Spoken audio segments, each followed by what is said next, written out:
अपने आलस्य को कैसे दूर करें। नमस्कार दोस्तों, आप सभी का स्वागत है आज की इस नई कहानी में।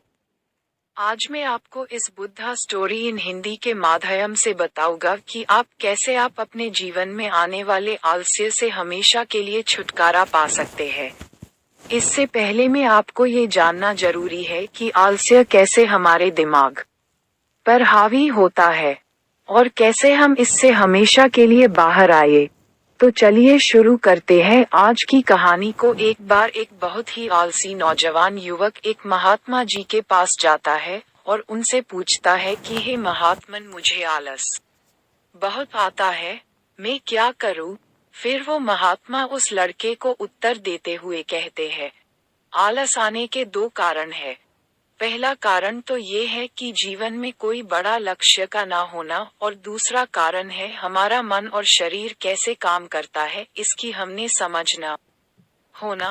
ज्यादा आलस किस प्रकार के व्यक्ति को आता है जिसके जीवन में बहुत बड़ा लक्ष्य नहीं है, उसके जीवन से तो आलस्य कभी जा ही नहीं सकता।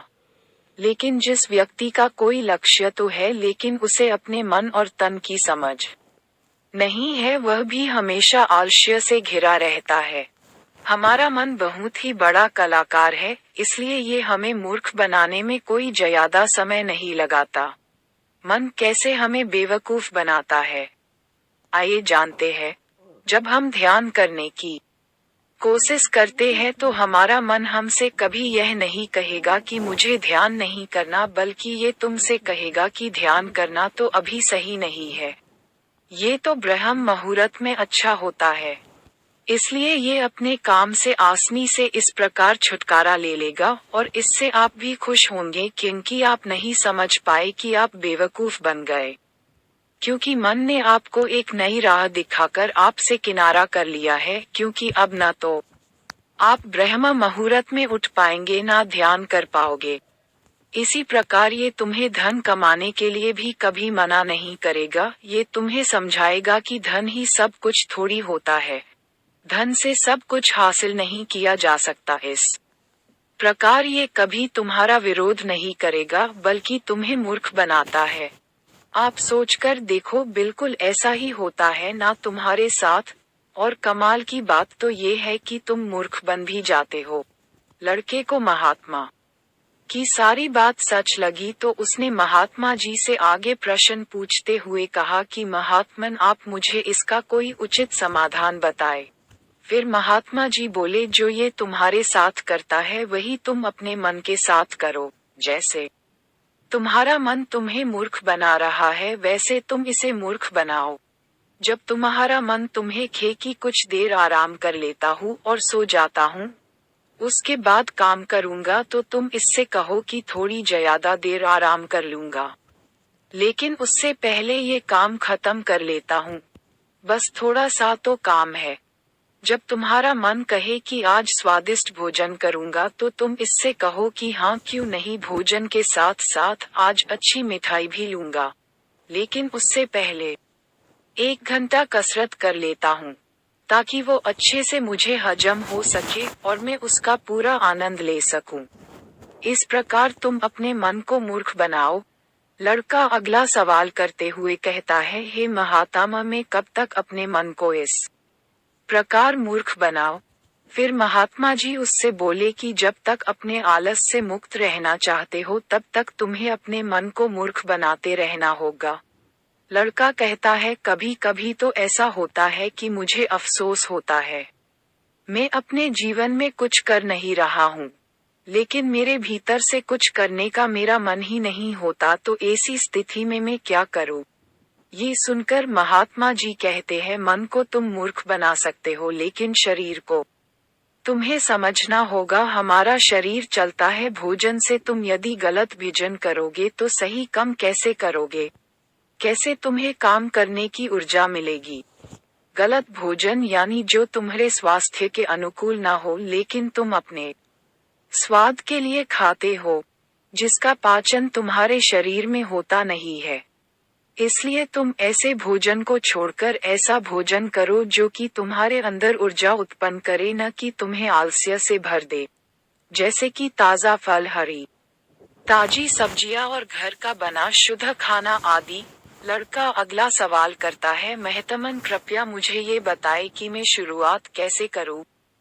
महात्मा जी कहते हैं, शुरुआत करो एक बड़ा लक्ष्य निर्धारित करके। एक बड़ा लक्ष्य बनाओ। तुम्हारा लक्ष्य केवल कहने के लिए बड़ा नहीं होना चाहिए। लक्ष्य ऐसा हो जिसके साथ तुम्हारी भावनाएं भी जुड़ी होनी चाहिए। अगर तुम्हारा लक्ष्य ऐसा हो जिसके बारे में सोचकर ही तुम्हारे अंदर एक कर्ट सा दौड़ जाए, तुम्हें बहुत अच्छा हो जिसके बारे में सोचकर ही, तो तुम्हें कुछ और करने की जरूरत नहीं है। क्योंकि यदि लक्ष्य तुम्हारा ऐसा है तो वो तुमसे सब कुछ करवा देगा। और अगर लक्ष्य इतना बड़ा नहीं है और तुम्हारी भावना के साथ भी जुड़ा हुआ नहीं है, तो फिर पहले तुम अपने ऐसे लक्ष्य को खोजना ही लक्ष्य बना लो, जिस प्रकार भगवान गौतम बुद्ध ने बनाया था। उन्हें भी पहले अपना लक्ष्य नहीं पता था। वो नहीं जानते थे कि मंजिल कैसे मिलेगी। वे तो सिर्फ निकल पड़े थे। जो आशा थी मन में वह भी टूटने लगी थी, लेकिन अंदर से प्यास इतनी गहरी थी कि लक्ष्य को पाकर ही दम लेंगे। जब तक तुम्हें यह नहीं पता कि तुम्हारा लक्ष्य क्या है, तब तक तुम अपने मन को मूर्ख बनाते रहो जैसे वो तुम्हें बना रहा है।